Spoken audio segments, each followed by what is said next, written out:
This an all-out blitz, real hard hits, them other podcast trash, we gon' make them all quit. We cover all the topics with intelligence and logic. I know you wanna score, but ID gon' stop it. We from Texas, so that mean that we Texans. Breaking down the X's and O's, our profession. No complaining, just training, you see the progression. They had a Pro Bowl for talk shows, we get selected. We gon' celebrate every win like a birthday. Ray J with the news, first with all the updates. Spin move on the competition, yeah, we juking them. You not really in touch if you not tuning in. This is Crenshaw, Briggs, and VT. We want the touchdown, we not trying to go for 3. And it's best if you get up out the street, cause them bulls out the pen and they bout to stampede.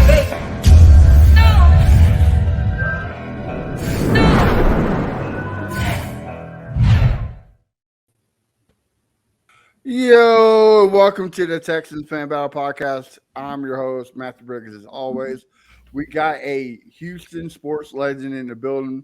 But before we introduce him, let me introduce you, my amazing trio. First off, our little but big brother, Mr. VT. What's going on, guys? What's going on? What's going on? And he's been here since day one with me, since my A1, since day one. We got Mr. Crenshaw. What's up, everybody? We're 2-2. And guys, like I said, we got a Houston legend in the sports world. If you watch Fox 26 in the morning, you know this man very well, and he's a college analyst for Rice. We got Mr. Nate, the legend, Griffin. Hey, guys. How y'all doing, man? Excited to be on with you. Thanks for the invitation. Hey, thank you for coming on. When I told everybody we got Nate Griffin, they're like, oh, man, this is going to be fantastic. So, thanks again for coming on. Absolutely. My pleasure.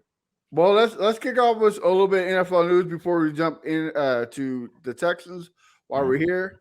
Jonathan Taylor, he is designated to return, participated through a little walkthrough, nothing real, hard. Nate, I'll start with you. As Texans fans, should we be concerned about the Colts getting Jonathan Taylor on the field? I tell you what, maybe. I mean, this is a guy, who can run the football. I mean, so anytime you see him coming back into the fold, they're thinking about it. And they need a run game badly. They have to protect their young quarterback. That's what's really important right now. But I think when you see a guy like that coming back into the fold, yeah, you have to be a little concerned. Got to step it up on defense. So you do think he makes the comeback and they made their relationship a lot better, or is this just hearsay? Well, first of all, I'm a little disappointed in the fact that the NFL, and not necessarily the NFL, the game itself, it's not what it at one time was. Running backs do not have the same value that they did at one time.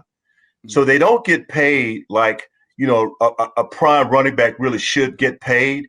This is a guy who last year was simply fantastic, and he really should be paid as a prime running back. We're seeing this all over the league. I do believe, though, he's going to play. If he comes back and he plays like he should play, he's going to play hard and earn the best contract that he can make in the NFL. So, again, disappointed, but I think he'll still be able to make out with some pretty good money. Oh, all right. I like it. VT, what about you? Yeah, so, I mean, I think that if he actually plays, it's obviously a threat. What we're hearing weird things, right? We're hearing things from different sides. So on one side, we're hearing from Shane Steichen that he's excited to play with his teammates. And on the other side, we're hearing that he hasn't retracted his trade request. So we don't actually know what's going on. If he practices a couple of days in a row, then I would say, yeah, he's coming back and he's playing for the Colts. Right now, I don't know what his plans are. I don't know if his plan is to play for the Colts a little bit and then get traded in a few weeks. I don't know. As far as how it affects us, we don't have to play them for a while, so it's not going to affect us for a while. And God knows if he's going to be there by the time that we play them. Okay. Crenshaw? Yeah, like VT say, we don't play them to the last game of the season, and I hope he don't come back because I got Moss on my fantasy. So same. Short and sweet, right there. Let me add this: no running back wants to sit out an entire year. Right. No running back wants to do that. That's not good for the health of that running back. That's not good for his motor skills. He needs to be playing. Yeah. So I understand he wants to get paid, but no running back should. And if they do play us, you better hope that by that time he hadn't got any kind of rhythm going. Because once he gets that rhythm going, he's a dangerous kind of back. Oh yeah, especially in the catching game, right? Yes, sir. Well, guys, let's jump to why we're here. The hottest team in football right now, the Texans. So this whole storyline for the Texans all year so far has been injuries. You know, we lost we've been losing tons of the last 3 games. We lost Howard, we lost Scruggs. We're on our 900th offensive lineman, as it seems. But today we got some good news. Howard and Tunzel started playing, are practicing. Jones is out there. Nate, are the signs looking good for us injury-wise? Are we starting to finally get to see this line that we thought we would? What was the final score of that Texans-Pittsburgh game? 36. I think that kind of tells you what the Texans can do, even with an offensive line that is not an A1 offensive line. Now you're going to get back 2 of your major pieces that you need, and we know these guys have great chemistry along the offensive line. I think the guys who played last week in front of C.J. Stroud, I think they understood what the assignment was: protect the quarterback. And Dameon Pierce said that a couple of days ago. I want to say Monday. He said that if we can keep this guy protected, he can do a lot of great things. And I'm paraphrasing, but we know that's what he meant. So I think anytime you can have any type of an offensive line, you have a quarterback like that, it doesn't really matter what kind of an offensive line you put in front of them. And let me preface that by saying that guys will play 1, 2, or 3 games and play them well and protect their quarterback when they know they have a top-rate quarterback. And certainly what we're seeing from C.J. Stroud is that he is a top-rate quarterback. And I'll tell you something else. I kind of prefaced this before we actually started the show. I said to you I was going to share something with you that I kind of thought at the very beginning of the season, but I think I have been proven wrong. I didn't initially think that he was as athletic as Deshaun Watson. But after watching him, I've kind of changed my opinion about that, because once he rolls out of the pocket, he's dangerous. In the pocket, he's a really, really good passer. But once he rolls out of the pocket, he can really see his receivers down the field. You see, he keeps his eyes up and he's looking down the field to complete a pass. And he and Nico Collins, he and Tank Dell, he and Robert Woods, those guys have really established a rapport and a chemistry. And, man, it is lovely to watch the maturation process of this young quarterback, even with an offensive line that's not that good. Now, just think once he gets that really good offensive line, just how good he's going to be. So I am really pumped to see all of this kind of come to fruition. Same. So right now what the offense look like, it's Tunzel at left tackle, Howard at left guard, Patterson at center, Mason right guard, and Fant at right tackle. Before I move on to BT and Crenshaw, do you think that's the recipe for success this Sunday against the Falcons?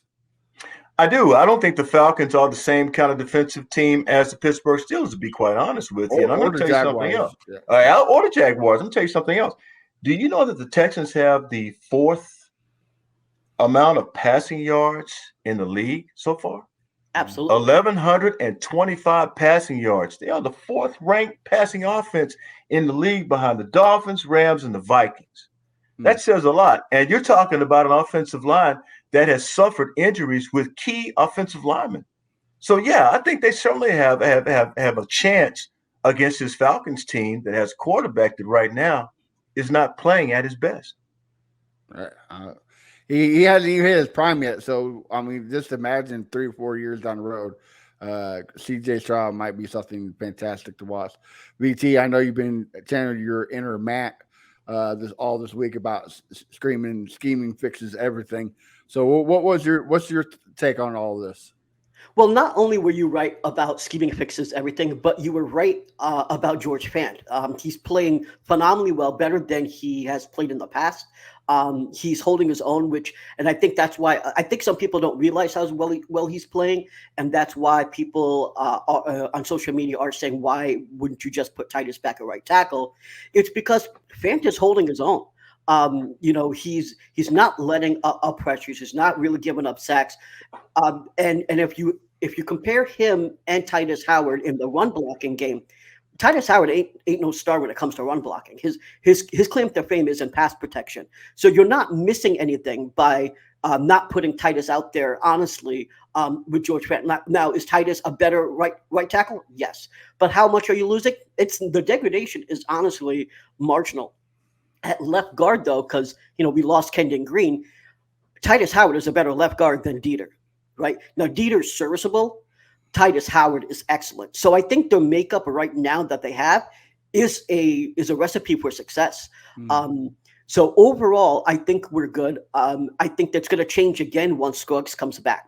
Once Scruggs comes back, now it's going to be a decision on, do you keep Patterson at center? Do you put Scruggs at center? Move Titus Howard back to right tackle, move Scruggs at left guard, and then you put Fant on the bench. So I think that right now for this game, this is the right line. Once Scruggs comes back, they're going to revisit that. Okay. Crenshaw, what's your take? We know you're a Tunsil hater, so, Yeah, I think this is the right line, and I think Juice need to earn his spot back. I don't think you should just put him on the offensive line, until these guys show that they can't, make their blocks, they can't do this, can't do that, leave it like how it is. Now, what if, Thompson come back and Howard come back and they start giving up sacks? What are we going to do then? Well, let me just say this. There is going to be a disruption in the quality of the O-line because you can't just snap your fingers and plug and play an O-line. So don't expect that we shouldn't see some degradation of quality in the O-line performance because these guys are just coming back in. So if they give it something their first week, it is what it is because they have to get back into the groove. O-line is one of the position groups where chemistry and the bond that you have between all five guys is critically important. So we might not see the best O-line that we've seen in the past 2 weeks. I know that sounds crazy because we have elite players here, right? With Tunsil and Titus Howard. So expect that we'll see some issues, but that's 1 week. Now, if we see that, 3-4 weeks, then you got a cause for concern. But if we see it in 1 week, it's okay. It's really honestly on schedule to happen that way. Well, like the first 2 weeks, we were 11 sacks. We're predicted to give up with 119 sacks throughout the whole season. Everybody was hitting the panic button, and I was still saying, scheming works, guys. Scheming works, and so yeah, Big T's right. You're gonna have to give it a couple weeks or so. You might get a sack or two, but you never know. Well, if I might jump in there, first of all, if you want to look at a team that has problems, look at the New York Giants. That's a team right now that has problems along the offensive line. And I think what we need to make sure we're doing is giving praise to Bobby Slowick. Yes. I think he really understands what he has in terms of talent, what he has in terms of the offensive line, what he has in the backfield. Dameon Pierce runs hard.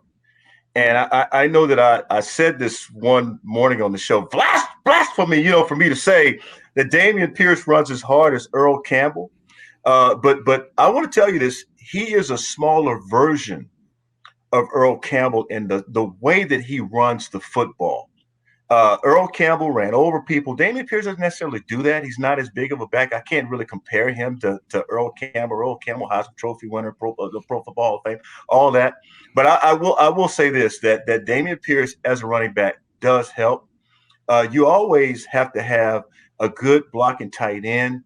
That helps along the offensive line as well. But that offensive line that they have right now and the game planning and scheming that Bobby Slowick is doing for his quarterback, I think he understands what he has with C.J. Stroud. You really have to give him a lot of credit in what they've been able to do with the makeshift offensive line guys. Yeah, I mean, he's playing chess for sure while the other guys are playing checkers. Right. I mean, when you go up against one of the elite pass rushers in T.J. Watt, and you pretty much make him obsolete. You're doing with the offensive line you got. You're doing a pretty good job as an offensive coordinator. Well, after this beatdown that we gave to the Steelers, everybody has been putting us on notice. Sunday Night Football has ranked us number 5. The NFL Twitter account power rankings number 15. Nate, if you had a power rank this, where would you put us? Would you put us top 10, top 15? Do you crack those lists? Where would you put us if you had a power rank us? 2-2. When you didn't think that you would be this good this quickly with a rookie quarterback, I would have to say, and I'm not going to argue with the rankings. If it's a top 10, top 15, I'm good with that. Probably somewhere between 10 and 15. I want to see a little bit more before we jump the gun. I would love to say, between 10 and 15. I think that's a more reasonable expectation for right now. I think if you go higher, now you're comparing yourself to the San Francisco 49ers, the Miami Dolphins, the Buffalo Bills of the world. You kind of have to, I think, slow your roll. Let's see what happens again on the road. Right now, Texas have won a game on the road very impressively, I might add. And so let's go into Atlanta and beat Desmond Ridder and the Falcons. Come on back. And then let's reevaluate. But right now, I think top 15, you're in pretty good shape. All right, Crenshaw. Yeah, I say about 12, and the reason why I say 12 because of the margin of victory we won the last two games, and that plays a key factor, just like college football. And the last time we was 12, maybe it was 2018, 2019 in that area. So I'm excited that we get national love the positive way because we was getting the negative way the past couple of years. So I say 12, and like Nate say, we go in and beat Atlanta. Oh, they really gonna be on notice then. Right. All right, BT, anything there? Yeah, I think that the rankings between 10 to 15, as Nate said, is right on the money. Where exactly would I place us? I mean, that's kind of debatable because we really didn't show up on the Colts game. The Colts game really had me confused and that's why I said, I don't think we had a shot at winning the Jags games, because what you saw out of that Colts game, in all reality, that was pathetic. What you saw out of the Jags game, and particularly the Pittsburgh game, was fantastic. It was obscenely amazing. It was way better than I ever expected. So the disparity between what you saw in the Colts game and what you saw in the Pittsburgh game is night and day. And so I think I understand why Nate wants to say that we need to slow our roll a little bit. But I got to say, I haven't felt this good about the team in so long that it's almost impossible for me to slow the roll. I think our offense is so high powered right now, and that we definitely, in my opinion, found the best quarterback of the draft, that it's impossible to say that we shouldn't go elsewhere. I know we're going to talk about expectations in a minute, but my expectations, and as well as other Texans fans, is that we are going to start beating these teams, as opposed to before it's like, I don't know, 50-50 shot, or, oh, I don't think we have a shot. My expectation is we are beating these teams now. So expectations are changing. I think the rankings does follow that. Another thing to keep in mind is our strength of schedule is on our side. We are not facing teams that are as hard. We thought that the Bengals were going to be a powerhouse, but because of Burrow's injury, they're nothing right now. T. Higgins is also injured with the rib injury. So so you've got injuries that are deflating there. You got Deshaun Watson, who we also play, that was supposed to be able to play with the shoulder injury, and he said, "Nah, I don't want to play." Right? The doctor said you can go, and he said, "Nah." We just tore up Kenny Pickett. Pause. So and the only AFC North team was the Ravens, and that was the very first game that we played of the year. And the AFC North is supposed to be a very, very tough, right? So we play the Jets. What do the Jets look like? The Jets don't have Aaron Rodgers. Zach Wilson looks like a fool. So the thing is, our strength of schedule is on our side, and that's why I think that plays up in our ranking, not just because of what we see in the past two games, but if you look in the future, the teams that we're going up against, it's not like we're going up against the 49ers, right? It's not like we're going against the Miami Dolphins. We aren't playing those caliber teams right now, so I think the rankings actually favor us closer to 10 than further away. Okay. Yeah, because we do have the easiest schedule in the AFC. So basically, we could low-key be the Giants of last year, playing a favorable schedule, sneak into the playoffs, maybe get a win or so. So that's a very good point, VT. Just hopefully we don't become the Giants of this year next year. Yeah, you gotta be a little careful. Yeah. When you have a rookie coach, rookie quarterback, you're gonna have some setbacks that maybe you weren't looking forward to. And here's the other thing that you also have to consider.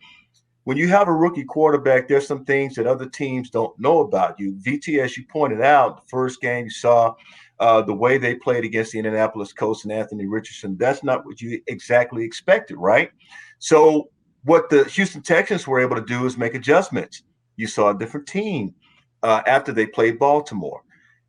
You will start to see other teams make adjustments against the Houston Texans.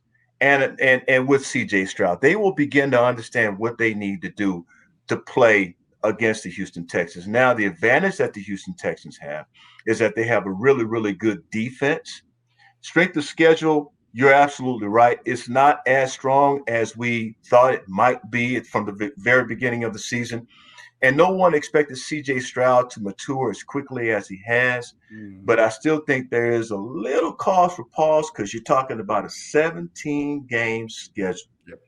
And lots of things happen in 17 games. I have to see a little bit more before I jump and say, oh, yeah, we're right there behind the San Francisco 49ers, and those top teams in the league. When they actually do it, then I will be a little bit more satisfied. But I think the other thing we have to look at is the run game. CJ Stroud's not going to be able to do what he's doing the entire season. I don't think. When you look at the numbers, and I keep talking about CJ, when you look at the numbers against Pittsburgh, 306, 280 against Jacksonville, 384 against Indianapolis in a loss.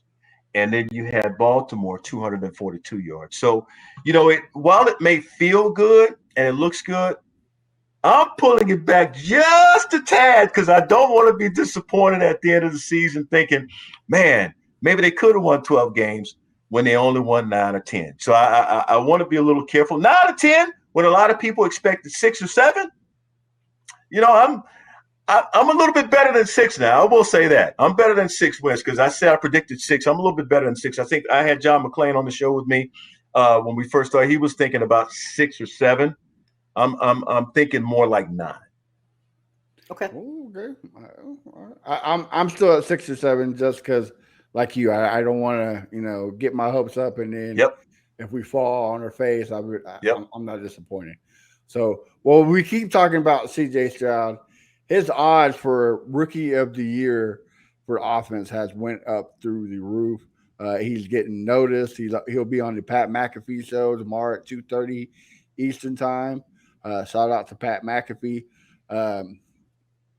Nate, I know Bijan over there in Atlanta is playing like a football guy, but is there a high chance that we see an offensive rookie finally in the city of Houston? I think so. You got a shot. The one thing that I like about CJ is he's not a guy you can shake very easy. He doesn't get nervous. He's good in front of the camera. And I'm pointing these things out because we've seen his play on the field. What he does on the field kind of projects off the field. He's the same guy off the field, very cool, calm, collected in front of the media. I love that.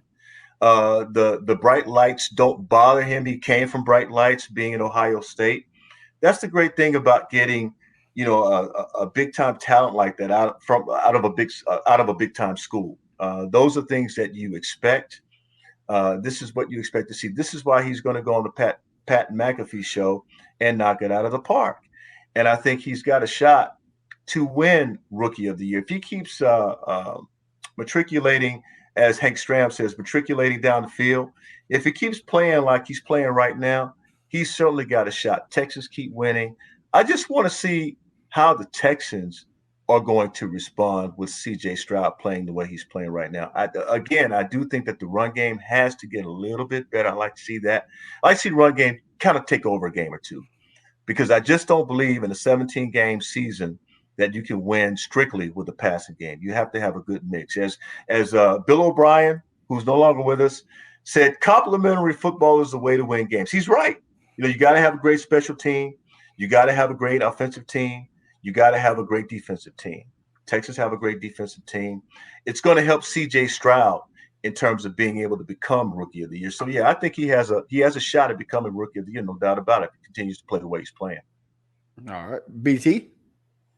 I think he has a really good shot because if you look at the pace And look at our predictions, or at least my prediction. I had him going for 3,400 yards and right around like 22 TDs.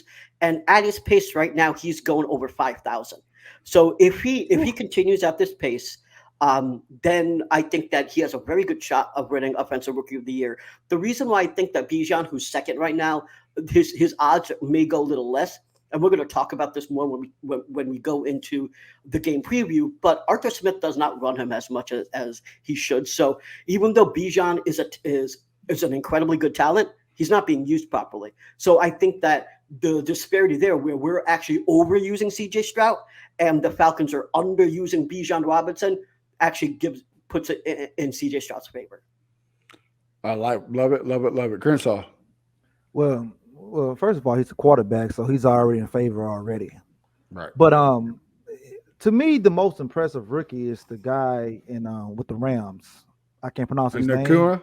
Yeah. Nakua? Yeah, out of BYU, I think. That's been the most impressive rookie because nobody knew who this guy was. Fifth rounder, bro. Yeah, fifth rounder, man. He's got 500 yards. He's killing right now. I mean, he's killing. But it's a quarterback-driven league, and right now CJ's face is everywhere. So right now his odds, Texans win 6 games, he's going to win it because I think Justin Herbert didn't he win 6 games and won Rookie of the Year? His first year, he won 6 games. I think so. Yeah, 7 games, won Rookie of the Year. So that's all CJ got to do is win 6 games. He got it locked up. I mean, we can see it, and if we do win 9 to 10 games, which I don't think we will, because I'm not trying. I'm pumping my brakes.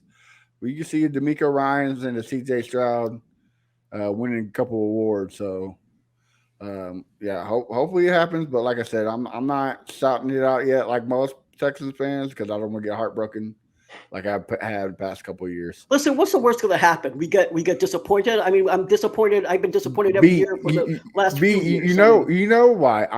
I'm a baseball fan. I hear you. I got stipulations. Like, look, man, I don't speak it. If there's a no hitter going, you don't talk about the no hitter. That's true. That is true. Yeah. So you got playoff talk going on. You don't talk about playoffs. That's right. That's very, very true. Playoffs. Yeah, exactly. So I'm back here just like, just. Yeah, but I will say this. I mean, we didn't expect the Texans to beat the Pittsburgh Steelers, right? We expected the Steelers to come in and play better. But the defense, they dominated. All of a sudden, you had a young quarterback connecting it with his receivers. I mean, it doesn't get any better than that. You had excellent play calling. The play calling was phenomenal. And again, I credit Bobby Slowick for doing that. So those are the kind of things you kind of look at, and you say, they might be a little bit better. Now you expect them to go into Atlanta and beat the Falcons, right? I mean, they beat the Pittsburgh Steelers here. They won a game on the road. They beat Jacksonville. That's kind of history driven right there, though. History says the Texans should beat the Jacksonville Jaguars in Jacksonville. Now you're talking about going into Atlanta and knocking off the Falcons, and it's expected after they beat the Steelers. So the way they did, 30-6. So the way they did it, and Chris Boswell, by the way, comes from Rice. So just in case y'all were wondering, but anyway, and you probably weren't wondering, but anyway, that's how they got their 6 points. But anyway, bottom line is you expect the Texans to beat the Falcons in Atlanta. And that's something that we probably have not been able to do in a long time. Go on the road and be expected to win a game? Come on, man. Well, we talk about the Steelers versus the Texans, that 30-6 beatdown. We kind of gave our recap on Sunday. So, Nate, I'll let you. What was your takeaway from that game? I know you kind of hint here and there, but what was your true thoughts about that game? I love the way the defense dominated. Defense just does not get enough credit for what they do. And I love Will Anderson Jr. I think he is a phenomenal player. Jonathan Grenard was great. I mean, a lot of guys were so good on that defensive line. They kept pressure on Kenny Pickett all of the game long until he actually got hurt, and then he had to be taken out of the game. They did a nice job defending the passing game, did a nice job defending the run game.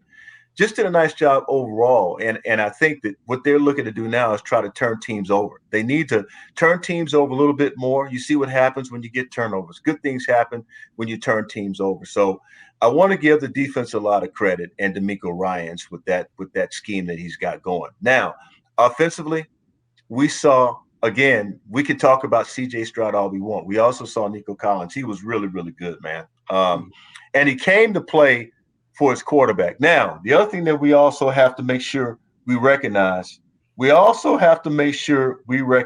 Dalton Schultz. It's finally good to see Dalton Schultz getting in the game and being effective. I mean, making some plays down the field. Now you can throw the ball to your tight end. You can throw the ball to your wide receivers. You can throw the ball to your running backs coming out of the backfield. Just got to get that run game going. And once you get that going, you're going to be in really, really good shape. But my takeaway is we have a passing game, got a good defense. Want to see special teams do a little bit more to get really, really good field position. All three phases of the game, you got them going. Yeah, and I like how you mentioned Dalton Schultz. I don't think he gets enough credit. I don't think none of the tight ends get enough credit. Brevin Jordan, BT's, man, I'm not going to kill his name. What's his name, BT? Your tight end? I call him Quentin Terry. I don't even pronounce it properly. I call him TQ, but you could also call him Pulp Fiction. Quentin Tarantino. He's got a lot of nicknames. They've been killing it on the blocking in the passing situations, and the receivers, bro, I don't think they get enough credit too, because if you go back and watch the all 22s, they are putting some blocks. I forget who it was, but somebody blocked TJ Watt. I'm like, whoa, I got to rewind. Mechie blocked TJ Watt. John Mechie, yeah. It's like, dang, all right, man, go ahead, get you some. So I think this whole team is stepping up. I've been saying it since Miko got here, and I'm going to keep saying it. He talks about getting 1% better, and it's showing on the field that this team is getting 1% better each and every day, and hopefully it's a recipe for success. Well, here's the thing. If you're going to play in this offense as a wide receiver, you have to be able to block. And I think that you see that across the NFL. Most teams want their wide receivers to be able to block. And if you look at these wide receivers, John Mechie isn't a small guy.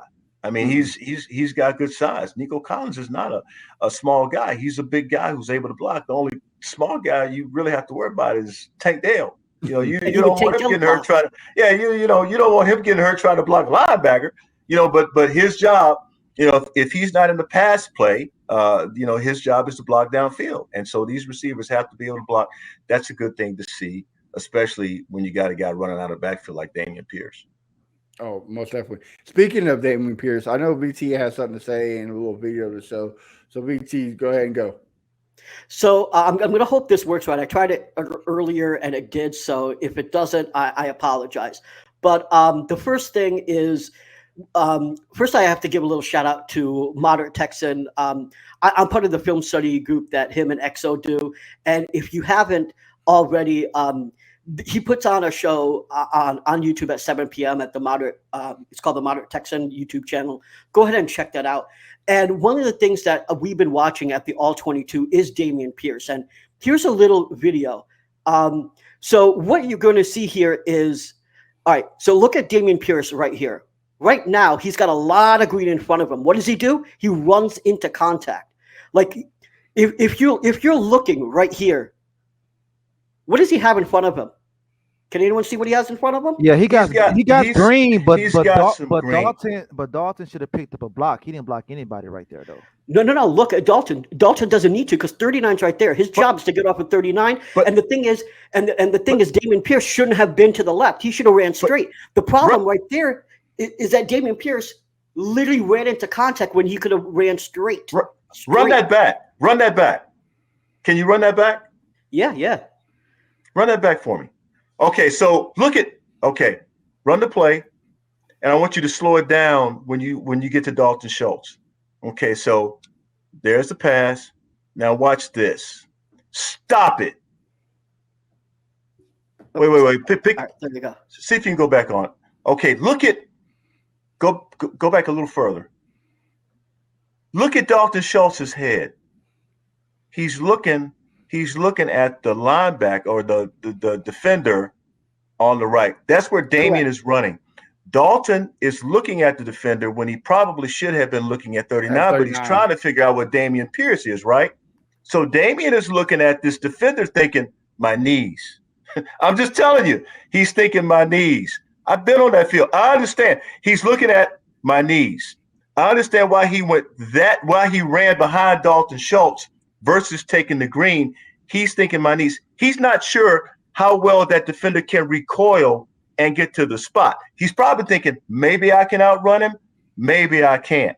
I understand why he did what he did. I understand what you're saying, BT, but I understand why he did what he did. So I can kind of look at both sides of that thing, and you can see the defender, he missed the tackle. If you look at here, right? So the whole thing is that he actually had the space. The reason why that defender even came over to the left is because Dameon Pierce went left. And the other thing he could have done right here is literally just juke. Go to the left real quick, go to the right, and then go straight. Nothing but green grass. He could have literally just done a little juke and faked him out. Instead, he ran. I get it. He ran into the contact.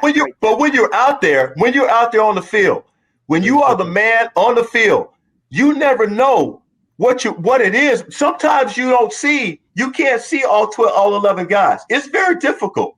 I can tell you that. Having played receiver at the college ranks, not at the pro ranks, at the college ranks. Sometimes you miss a play. You go back and look at the film, and it's like, oh, I had a lane, and I missed that lane. And sometimes the body just does not react as fast as the brain does from what you see on the field versus what you see on video. It's very, very difficult sometimes. Oh, listen, I understand. We want to play Monday. We want to play armchair quarterback, but sometimes it's just difficult to see what those guys don't see on the field. I understand where you're coming from, though.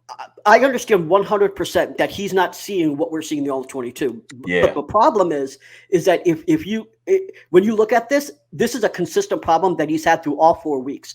So you're saying his vision. So you're saying his vision. Yeah, yes, he's got some vision issues he needs to work out. Probably by watching film. Yeah. Right. So the thing is, like, I brought this out because, in my opinion, this is a great example of what he's been doing over and over and over again. What I didn't show is many times there's design blocks. Right. Most of the time it's Andrew Beck. Sometimes it's Dalton Schultz. Sometimes it was Kendrick Green. And instead of following his blocks, he decides, I'm gonna cut a different way and run into defenders. Meanwhile, Andrew Beck has opened up a gap for him the size of the Grand Canyon, and he completely dismisses his block. And he's been making these mistakes over and over and over and over again. And I think he's just not used to the scheme, because last year when I was watching the All-22, he didn't make these type of mistakes, but he does it over and over and over again. And the real problem is that you can if it happens one or two times, you can kind of say, okay, he didn't see that. But when it happens literally 8 or 9 times every game, I gotta ask. Like it's literally it's so frustrating, especially when you're watching the All-22 every single game, that Dameon Pierce right now has a vision issue, and in this particular game alone, he cost us 14 points. He cost us 14 points, man. I wouldn't say it's a vision issue. BT, how many carries did he get in college? 10 a game. Yeah, not very much. He got hurt. Wait. If you're saying he's inexperienced, hold on, BT, hold on. You got to speak this whole time. Hold on. All right. He got hurt last year after the Cowboys, so he has some rust on, and he didn't play much through the preseason. So and also, he's a sophomore. This is the second year. He's still learning. He's only 23. He's still learning the game as it comes. And like you just said, a different scheme. And so he's still learning the different ins and outs. Last year, the scheme was hole hit. This year is a whole different thing of the zone blocking. If a lineman comes this way, the zone has to go this way. You have to go that way. There's different things you have to do with the scheme blocking. So it's the different things that Dameon Pierce has to work on. And the whole thing too was we were worried about Dameon Pierce in the passing game. I'm not worried about him no more. I mean, he's making some great strides in the passing game. But also in that play, you're right. I do believe he should have kept going. But what I do see why he did that way, Right? because it looked like 39 had the angle. If he That's right. didn't cut out, 39 had the angle. If he would have kept going, 39 could have got him easily. He So has that's to make why a he business broke. decision. He has to make a He business literally decision, ran man. into 39. You understand what I'm saying, right? Right, yeah. That's what I just said. I know where you're getting from, but he was kind of going towards Dalton. He's like, all right, Dalton got this. And I think they both kind of like, ooh, we both fucked up. And like Nate said, the only way to learn, he's going to go to the film room and he's going to say, oh, shit, well, maybe I should have kept it there and got a couple extra yards. Even though I got tackled, I would have got more yards than I did here. It's just a learning game. Like I said, he's only say we had a high expectation. I'm one of them. Had a high expectation for Dameon Pierce. Yeah. So yes, I get that, but he's still only 22, 23. Second We're year. back coming out of the SEC. You know, he played at Florida, man. I mean, this is a guy who played high level competition in college. They saw something special in him. And didn't really get to play. He only had 10 carries a game. I mean, that's why everyone was so high on him, because he didn't have a lot of tread on those tires. So he don't have a lot, you know. But I'm gonna say this too. If I'm a breakaway back, if I'm a breakaway back, if I'm a 4-3 running 4-3-2, 4-3-4, whatever I am, I may feel like I can outrun a defense. I can outrun that defender. If I'm not, I'm making a better business decision because I got another play in me in the next play. I want to play the next play. So if I can get to the end zone, I will. But if I see that defender coming and I'm not sure, I'm just going to get what I can get. We got the first down. I'm going to get what I can get. Right. And yes, and I'm going to live to make that to play another down. So I fully understand why he did what he did. I see what you're saying, VT, but I fully understand why he did what he Both did. sides, right? I think you all this Friday, like, do yourself a favor and watch Modest, because he actually goes more in depth. I only brought this up because it's a one simple clip. I got it. But if you look at what he's done overall these past 4 weeks, he's consistently missing his blockers all the time. And when he actually follows his blocks, he actually gets 4 or 5 yards. But because he doesn't, that's why his average is at 3.5 and sometimes less. Like, I mean, he was like 2.2 in the beginning of the season. And it's because he doesn't follow his blockers. And on this side, I got to pull an Adam Sandler and tell Crenshaw, you were smart. I am stupid. I am nothing. You are everything. Because Crenshaw said that Singletary should get more carries. And God damn it, Crenshaw, you were right. Because when I'm looking at Singletary in the All-22, he's following his blockers. He's making the right reads. Well, they're just not giving him the carries. That just proves my statement. Because he's a veteran. Well, not just that. What did Brian Daboll run? Zone blocking. Mm-hmm. So he knows what to do at when he gets the ball. When he sees the lineman shooting the gap, he knows where the zone blocking is going. So he knows what to do. Unlike Pierce, he's still learning. Again, he like Crenshaw said, he's a vet, but he's also know the system. Pierce isn't. He's second year and he doesn't know the scheme blocking. Well, if you're saying that the good thing we scored on that drive. Yeah, I mean that is a good thing. So that's the good thing. But I just have a question for you, Matt. If you're saying that Pierce just isn't there yet, then why wouldn't you put the guy that is there, give him more carries? Because the only way to learn, right? I mean, that's I'm not saying bench him, but why not put Singletary in more? I don't know. Confidence. Confidence, but also, okay, so say you do.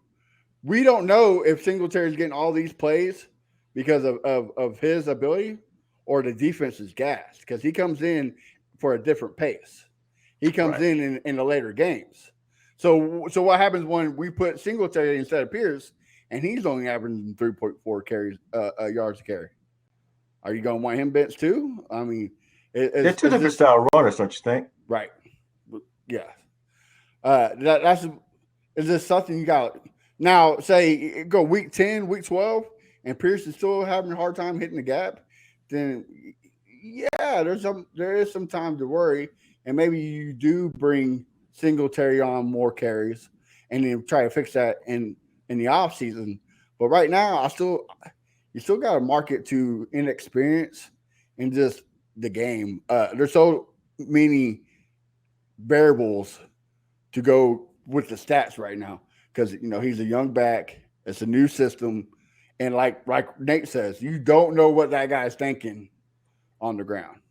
Is this But to your point, man, he is a between the tackle runner. That's what they want him to be. Mm-hmm. They want him to be able to run between the tackles. Devin Singletary is a completely different style back, and he, as you mentioned, Crenshaw, he runs like a veteran in the open field. Yes, VT, I think Dameon Pierce may have some issues with downfield blockers once he gets into the open field. I love him getting to the second level, though. That's the one thing I do love. Now, when you don't have – let me bring up a back. And I know I'm going to go old school on you guys. O.J. Simpson. O.J. Simpson was a breakaway back. Once he got in the open field, good night. See you later. Sanders. Yeah, you're Barry Sanders. See you later. You're not, and Bo Jackson. Bye. Good night. It's over. Once you get into the open field, Dameon Pierce is not that guy. He could be caught from behind. So you have to be a little concerned with his confidence with on-field blockers down the field. I am telling you, because guys are always concerned about this. Is he going to hit his block? Is he trying to see where I am first before he hits his block? You don't want to hit that block too early because the defender can see the guy blocking can't. He has to feel the runner behind him. So it's a little different when you're on that side of the ball, when you're down on the ground, man. So I understand why he did what he did, but I also see what you're saying. Yeah, he reminds me of a modern day Jerome Bettis, right? Where when he hits the gap and he has a room, he's going to get you a good 10 yards. And if he hits the gap and he does get hit, he's going to get you another good 5 yards with a whole bunch of guys on his back. Hey, Matty, the only thing is you didn't want to hit Jerome. Jerome was 250 pounds of muscle, and then whatever else he had, you didn't want to hit him. Dameon Pierce, a little lighter. I'll take my chances with Dameon Pierce over Jerome Bettis. Jerome Bettis will run you over. You see what I'm saying, Yeah. I got you. Yeah. He's a contact here. He loves the contact, which Singletary doesn't. He's more of a finesse. Shifty. He's very shifty. He still runs hard. He's still a big back, but he knows how to move. Go ahead, VT. We didn't mean to interrupt you. What were you going to say? No. All I want to say is, all right, so obviously I didn't take the clips, that for every single clip, but no, you're fine. There are plenty of times where Patterson is actually doing a good job of being the lead blocker, and he doesn't follow Patterson. What he does, he actually outruns Patterson. If he had the patience to actually stay behind, he would have actually had more yards. But when you have a blocker, what's the point of beating your blocker? Because you're not going to get extra yards once you go past him. That's a simple concept that he's not able to do in game time. I guarantee you they're talking to him about this in film study. But the only way to get better, right? Is get coached. The only way to get better. And then the other thing is, I've been shitting on him a lot, so let me give him some props, which is he has gotten better from week 1 to week 4. The reason why he got 80 yards and not 30 is because he is following his blockers more. There were a couple of times where he actually followed back. The problem that I'm having is that if you look at the way other teammates are developing, and shout out to C. Royal, who actually said this a while ago. But if you look at the way other teammates are developing, Henry To'oTo'o is developing nicely. Christian Harris is developing nicely. Obviously, C.J. Stroud, and you're kind of stuck on this one position. And Nate, you're saying that we got to get the run game more, right? Yep. And right now we're a pass-first offense. We're passing nearly 70% of the time. If you look overall, week 1 through week 4. Yeah. Right. That change is significantly different on the Steelers games because we gave him a lot more carries, but he's still averaging 3.5 yards per carry. So we're going to continue to be a pass first offense until this rushing attack works. And we can't get this rushing attack if the running back can't see the holes that are being open and it's not 3.2 is a lot better than 2.6. I mean, he's getting better. It is better. Like you said, he's getting better each game. He is hitting a whole lot harder. You're right about the blocks, but the only thing to do is be coached. I mean, he's still a young guy. There is a thing called the sophomore wall. A lot of guys kind of, after the rookie year, they take a step back because it's more game. Like Kershaw says, there's always more game film on you. There's a lot more stuff. So will you get fixed? Who knows? But he got to put the work in. Other thing you got to consider too, third down conversions. If you run, let's say you run your first 2 plays, you want a short third down conversion, 3rd and 4, 3rd and 3, 3rd and 2, 3rd and 1. That's really where you want to be. That's when you become an efficient football team. When you can, on a consistent basis, you're getting short third down conversions. You can do that through the run game. You don't always have to pass. And like I said, you don't want CJ throwing 40, 50 times a game. That's not good for the shoulder. Just saying. You want to be balanced if you can. Balanced attack, offensive attack is what you need. Well, we spent a lot of time talking about Dameon Pierce, so let's hurry up and kind of preview the Texans Falcons game because I know you got early morning to get ready for some fantastic work, Nate. So, real quick, what do you think are the keys to win against the Falcons?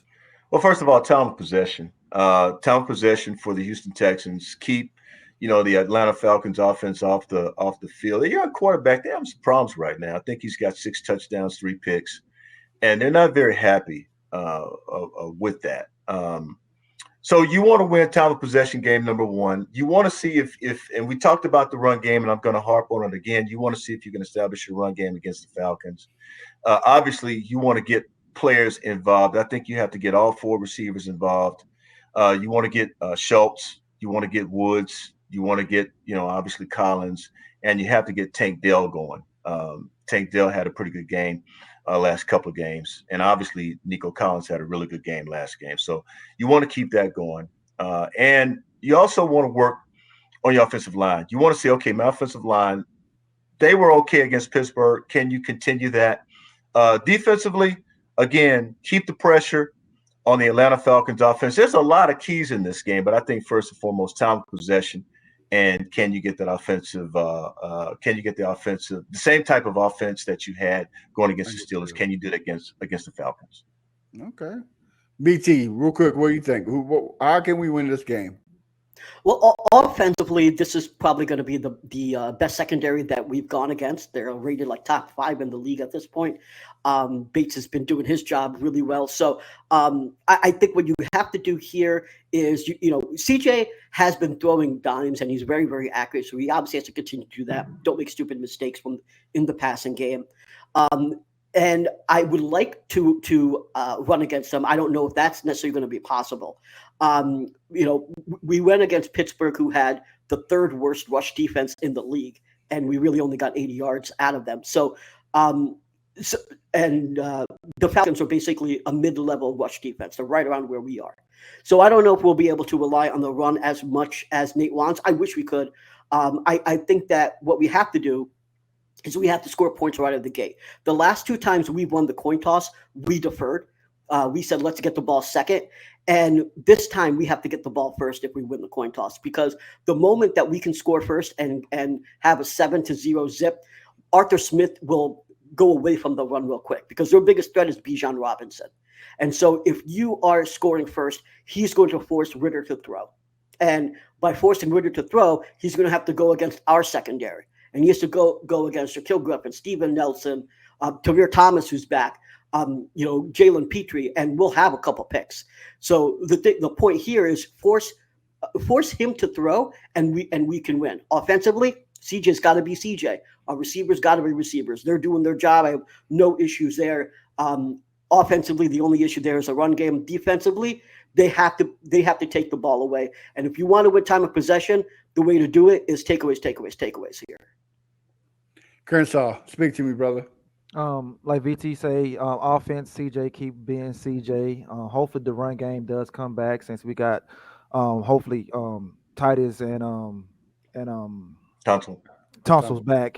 I think my recipe for this game is to keep swarming, and I think this is the Will Anderson breakout game. I know he had a sack, he had a block field goal, but I think this is the game that he's really going to put boys on notice since he played in that stadium a lot with Alabama. So I think this is the game where he's going to show up and turn out, and on offense, they just got Bijan. They got good receivers. They just don't use the guys. And I don't understand, how does Juno Smith has more, targets than Kyle Pitts. So I don't know what's going on with Arthur Smith with that. He didn't do something about that right there. Don't do it Sunday, but do it the following week, Right. Did you hear what Jimmy Ward said about it? He said that they have receivers, they just don't use them. It's crazy. Like what's going on over here? I kind of agree with everybody. I'm more learning towards Nate. I think one more game, he gets to see what he's doing. And BT, you said their rush defense is not that great. So if this is a game for Pierce to kind of have a breakout game, this is going to be it. So I think that's the key. Just get it going, so that way that helps out CJ, because like you said, their secondary does scare me a little bit. Jesse Bates and AJ Terrell are playing out of their mind in the secondary. So you got to kind of switch it up. Defense, Chris, you're right, it's swarm. Where the ball is at, attack. Like you got to be there. You got to attack it. I think with Perryman coming back, I think that's going to help out tremendously. Now you got your Mike back, Henry Tutua, however you say his name, Henry T. He's going to be able to attack the runner a lot better instead of trying to have to read the offense. So I think that's going to help out. He's made some plays on the Steelers, so hopefully he can contain Bijan.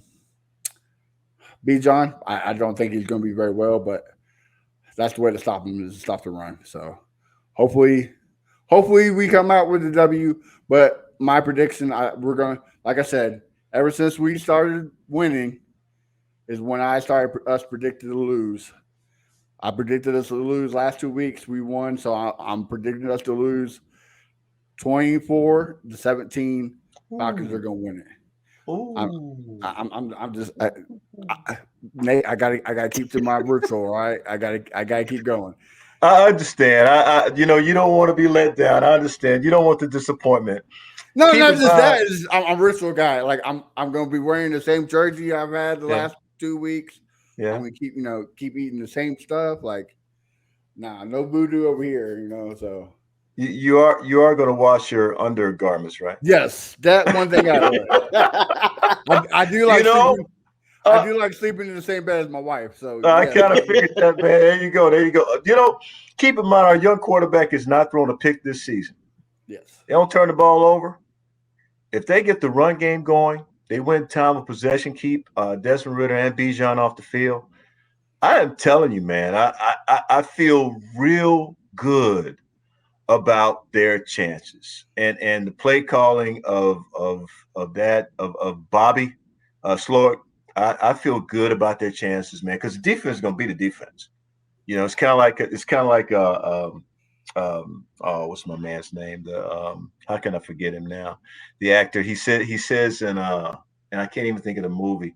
The fish has to be the fish, and the man has to be the man. So I mean, the Texans have to be the Texans, and the defense has to be the defense. And I think that, I think they'll be okay. I really do. What's the prediction? If you do score prediction, what's your score prediction? I'm thinking about Denzel. That's what I'm thinking about. I was thinking about, the fish has to be the fish. Mm-hmm. That's what he says. I think the defense has to be the defense. Period. I'm going to give you a score. I'm going to say on the road, they won at home 30-6.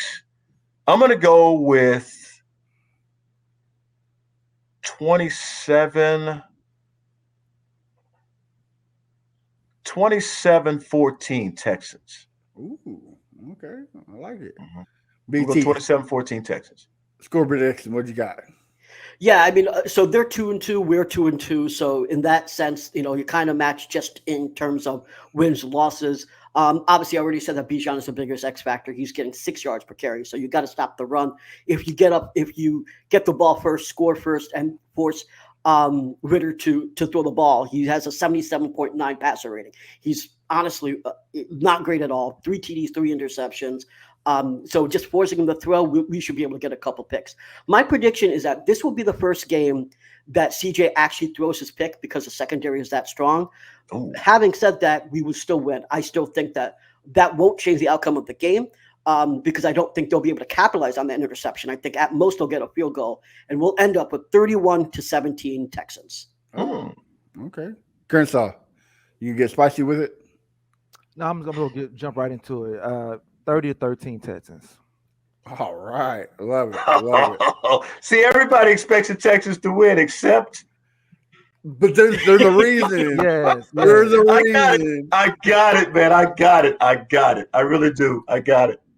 Like I said, I'm not jumping there yet. So I got it. I got to keep the same thing going. So I got you. Nate, man, it's been an honor coming on. Tell everybody where we can find you, what you got cooking, so that way we can support you. Sure, I appreciate it. Go ahead. First of all, thank you for having me on. I really appreciate it, man. This was fun. I got to be honest with you. You have a very, very well organized podcast. I love it, man. And this is really great. You got some great guys too, Crenshaw and Chubby Bear. They call him VT, I guess, Chubby Bear. But Crenshaw, fifth ward, Crenshaw. I see you out there, man. What up? What up? Hey, Maddie, I love the backdrop, man. I really do. And you guys do a phenomenal job. Thank you for having me on. I'm on every morning between 5 a.m. So that means I get to work very, very early, 5 a.m. and 10. And then you can catch the stream on what's it called? It's not Facebook Live. It's the after show, the Fox 26 after show. You can catch the stream. We're there for 20 minutes, and it's just ruthless chaos. So you can check us there. We just go nuts because we've been on the air for 6 hours and we just need to let it go. And I host it, so it's a lot of fun. But in the morning, catch me. I'm a sports anchor on Fox 26 in the morning. I'll have a ton of guests as usual. And you can catch me at a restaurant. And by the way, guys, come on over to the restaurant where I am. I'm going to be at Harry's restaurant tomorrow morning. So you can come over there and grab you some breakfast and have a good time, man, and watch us do the show. Awesome. Oh, Crenshaw. Sadly, I'm in KC.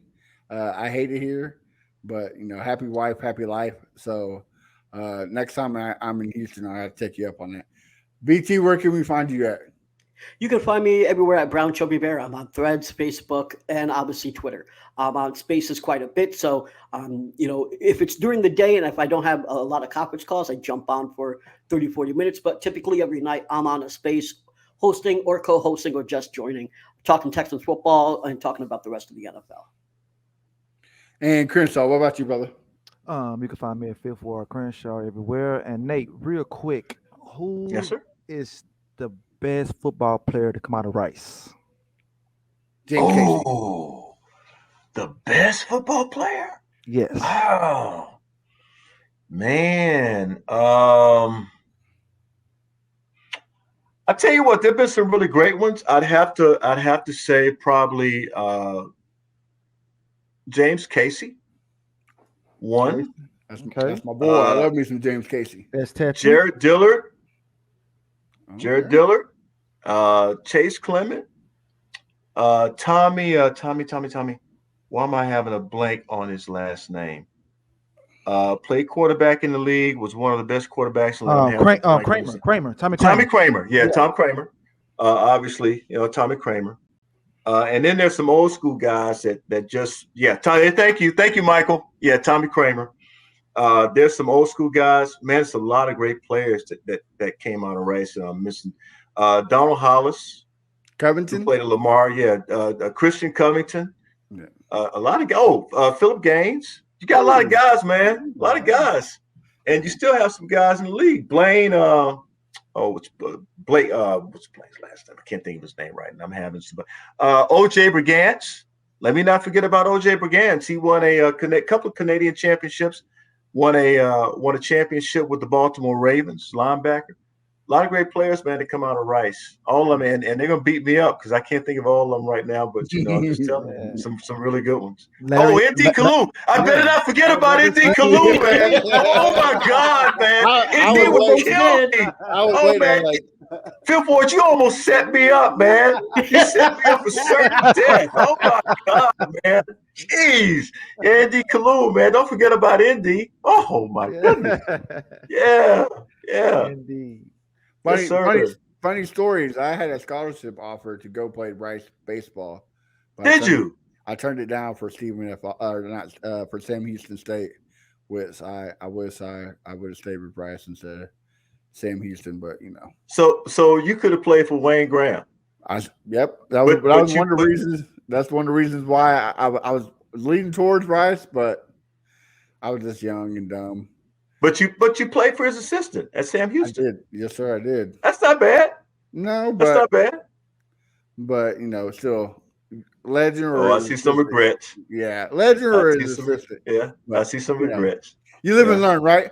Well, guys, you can find me at A1 Day One Texans everywhere. I got a couple articles coming up on the Fanbow Sports Network, so you make sure you check that out. And also check out all the great shows on the Fanbow Sports Network and Texans Fanbow everywhere. Say, hey, Siri, play the greatest Texans podcast, and we'll pop up. So, guys, until next week, we'll talk to you later. Hopefully, we're talking about a win. Have a good night. This is Crenshaw, Briggs, and VT. We want the touchdown. We not trying to go for 3. And it's best if you get up out the street, cause them bulls out the pen and they about to stampede.